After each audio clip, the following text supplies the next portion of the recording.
ಕಾವೇರಿ ನಿವಾಸದಲ್ಲಿ ಬೇಸರವನ್ನು ವ್ಯಕ್ತಪಡಿಸಿದ್ದಾರೆ. ಪದಗ್ರಹಣಕ್ಕೆ ಸಿದ್ದರಾಮಯ್ಯ ಬರ್ತಾರಾ ಅಥವಾ ಗೈರಾಗ್ತಾರಾ ಅನ್ನುವಂಥ ಪ್ರಶ್ನೆಗಳೇ ಈಗಿದೆ. ಸಿದ್ದರಾಮಯ್ಯ ಸಂಪುಟದಲ್ಲಿದ್ದ 12 ಮಂದಿಗೆ ಸಚಿವ ಸ್ಥಾನ ತಪ್ಪಿದೆ. ಸೊ ಆ ನಿಟ್ಟಿನಲ್ಲಿ ಈಗ ಸಿದ್ದರಾಮಯ್ಯನವರು ಕೂಡ ಬೇಸರವನ್ನು ವ್ಯಕ್ತಪಡಿಸಿದ್ದಾರೆ. ಸೊ ಈಗ ಪದಗ್ರಹಣ ಕಾರ್ಯಕ್ರಮಕ್ಕೆ ಅವ್ರು ಹೋಗ್ತಾರಾ ಹೋಗಲ್ವಾ ಅನ್ನುವಂಥದ್ದೇ ಭಾಳ ಕುತೂಹಲ ಉಂಟು ಮಾಡ್ತಾ ಇದೆ.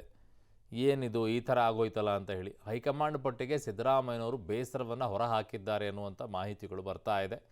ಬಟ್ ಅವರು ಹೇಳಿದ್ದೇ ಒಂದಂತೆ ಕಳಿಸಿರೋದೇ ಇನ್ನೊಂದು ಅನ್ನುವಂಥದ್ದನ್ನು ತಮ್ಮ ಆಪ್ತರ ಬಳಿ ಹೇಳ್ಕೊಂಡಿದ್ದಾರೆ ಸಿದ್ದರಾಮಯ್ಯನವರು. ಸೊ ಕಾವೇರಿ ನಿವಾಸದಲ್ಲಿ ತಮ್ಮ ಬೇಸರವನ್ನು ಹೊರಹಾಕ್ಕೊಂಡಿದ್ದಾರೆ ಸಿದ್ದರಾಮಯ್ಯನವರು. ಸೊ ಆ ನಿಟ್ಟಿನಲ್ಲಿ ಏನು ಮಾಡ್ತಾರೆ ಈಗ? ಪದಗ್ರಹಣ ಕಾರ್ಯಕ್ರಮಕ್ಕೆ ಹೋಗ್ತಾರಾ ಹೋಗಲ್ವಾ?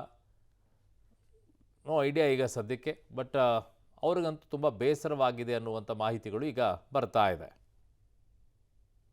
ನನ್ನ ಸಹೋದ್ಯೋಗಿ ಈಗ ಪೊಲಿಟಿಕಲ್ ಬ್ಯೂರೋ ಹೆಡ್ ಆಗಿರುವಂಥ ರವೀಶ್ ನನ್ನ ಸಂಪರ್ಕಕ್ಕೆ ಸಿಗ್ತಾ ಇದ್ದಾರೆ. ರವೀಶ್, ಅಸಮಾಧಾನ ಆಗೋದು ಬಹಳಷ್ಟು ಜನಕ್ಕೆ ಇದ್ದೇ ಇರುತ್ತೆ, ಒಂಥರ ಬೇಸರ ಅದು ಇದ್ದೇ ಇರುತ್ತೆ ತಮ್ಮ ಪಟ್ಟಿಗೆ ಸಿಕ್ಕಲಿಲ್ಲ ಮಾನ್ಯತೆ ಅಂದಾಗ. ಬಟ್ ಈಗಾಗಲೇ ಹಿಂದೆನೇ ಹೇಳಿದರು ಹೊಸಬರಿಗೆ ಅವಕಾಶವನ್ನು ಕೊಡಬೇಕು ಅನ್ನೋ ನಿಟ್ಟಿನಲ್ಲಿ. ಆ ನಿಟ್ಟಿನಲ್ಲಿ ಬದಲಾವಣೆಗಳಲ್ಲಿ ಈಗ ಸಿದ್ದರಾಮಯ್ಯನವರು ಯಾವ ವಿಚಾರದಲ್ಲಿ ಹೆಚ್ಚಿನ ರೀತಿಯಾದಂಥ ಬೇಸರವನ್ನು ವ್ಯಕ್ತಪಡಿಸ್ತಾ ಇದ್ದಾರೆ ಅನ್ನೋ ಮಾಹಿತಿ ಸಿಗ್ತಾ ಇದೆ? ಅರುಣ್, ಪ್ರಮುಖವಾಗಿರ್ತಕ್ಕಂಥದ್ದು ಎಲ್ಲೋ ಒಂದ್ ಕಡೆ ಡಿಸ್ಕಷನ್ ಮಾಡದಂತ ಸಂದರ್ಭದಲ್ಲಿ ಆದಂತ ಹೆಸರುಗಳೇ ಬೇರೆ, ಜೊತೆಗೆ ಎಲ್ಲೋ ಒಂದ್ ಕಡೆ ಸಿದ್ದರಾಮಯ್ಯನವರು ಪ್ರಸ್ತಾಪ ಮಾಡದಂತ ಹೆಸರುಗಳು ಬೇರೆ, ಮತ್ತು ಅಂತಿಮವಾಗಿ ಲೀಸ್ಟ್ ಬಂದಂತ ಸಂದರ್ಭದಲ್ಲಿ ಒಂದ್ 4-5 ಹೆಸರು ಚೇಂಜ್ ಆಗಿರ್ತಕ್ಕಂಥದ್ದು. ಈ ರೀತಿ ರಾಜ್ಯ ನಾಯಕರಿಗೆ ಸಾಕಷ್ಟು ಗೊಂದಲ ಇದೆ. ಯಾಕಂದ್ರೆ ಸ್ವತಃ ಡಿ ಕೆ ಶಿವಕುಮಾರ್ ಅವರಿಗೆ ಈ ಒಂದು ಪಟ್ಟಿಯನ್ನ ಇವತ್ತು ಬೆಳಿಗ್ಗೆ ಕಳಿಸಿರ್ತಕ್ಕಂಥದ್ದು. ಹಾಗಾಗಿ ಅವರು ಕೂಡ ಕಡೆ ಕ್ಷಣದಲ್ಲಿ 2-3 ಹೆಸರುಗಳಿಗೆ ಸರ್ಕಸ್ ಮಾಡದಂತೆ ಕಾಣ್ತಾ ಇದೆ. ಆದ್ರೆ ಅಂತಿಮವಾಗಿ ಒಂದು ಹೆಸರನ್ನ ಬದಲಾವಣೆ ಮಾಡೋದಕ್ಕೆ ಕಾಂಗ್ರೆಸ್ ಹೈಕಮಾಂಡ್ ಒಪ್ಕೊಂಡಿರ್ತಕ್ಕಂಥದ್ದು. ಹಾಗೆ ಆ ಒಂದು ಮಂಕಾಳ ವೈದ್ಯ ಅವರ ಬದಲಿಗೆ ಇವರ ಹೆಸರನ್ನ ಅಂದ್ರೆ ಮಲ್ಲಿಕಾರ್ಜುನ್ ಅವರ ಹೆಸರನ್ನ ಆ್ಯಡ್ ಮಾಡಿದ್ದಾರೆ.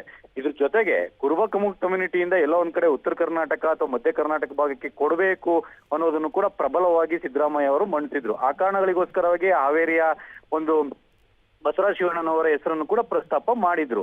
ಆದ್ರೆ ಆ ಪಟ್ಟಿಯಲ್ಲಿ ಆ ಹೆಸರು ಇರಲಿಲ್ಲ. ಆದ್ರೆ ಗಾಯತ್ರಿ ಶಾಂತೇಗೌಡ ಅವರ ಹೆಸರು ಕೂಡ ಒಂದ್ ರೀತಿಯಲ್ಲಿ ಅಚ್ಚರಿಯಾಗಿ ಬಂದಿರತಕ್ಕಂಥದ್ದು. ಈ ಬಗ್ಗೆ ಕೂಡ ಬೇರೆ ಬೇರೆ ರೀತಿಯ ಚರ್ಚೆಗಳು ಆಗ್ತಾ ಇದೆ.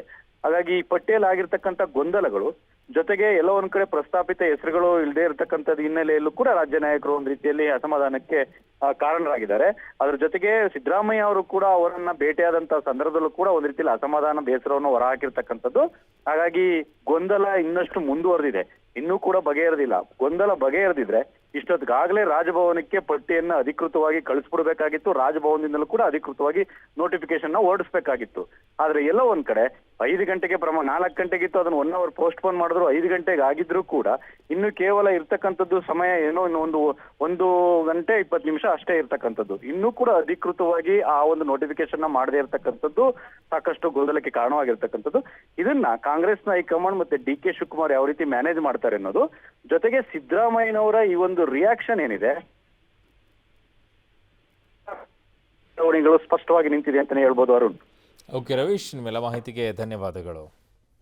ಸೊ ಪದಗ್ರಹಣಕ್ಕೆ ಸಿದ್ದರಾಮಯ್ಯನವರು ಹೋಗ್ತಾರಾ ಹೋಗಲ್ವಾ? ಯಾಕೆ ಅಂತಂದರೆ ಈ ಪಟ್ಟಿಯ ವಿಚಾರದಲ್ಲಿ ಅವ್ರಿಗೂ ಕೂಡ ಅಸಮಾಧಾನ ಉಂಟಾಗಿದೆ, ಬೇಸರವನ್ನು ಕೂಡ ವ್ಯಕ್ತಪಡಿಸಿದ್ದಾರೆ ಅವರ ಆಪ್ತರ ಬಳಿ ಅನ್ನುವಂಥ ಮಾಹಿತಿ ಸಿಗ್ತಾ ಇದೆ. ಸೊ ಈಗ ಏನು ಮಾಡ್ತಾರೆ ಹಾಗಿದ್ದಾಗ ಅವರು? ಆ ಕಡೆಗೆ ಈಗ 4 ಗಂಟೆ 5 ನಿಮಿಷಕ್ಕೆ ಪದಗ್ರಹಣ ಕಾರ್ಯಕ್ರಮ ನಡೀಬೇಕಾಗಿತ್ತು, ಅದು 1 ಗಂಟೆ ಮುಂದೂಡಿಕೆ ಆಗಿದೆ.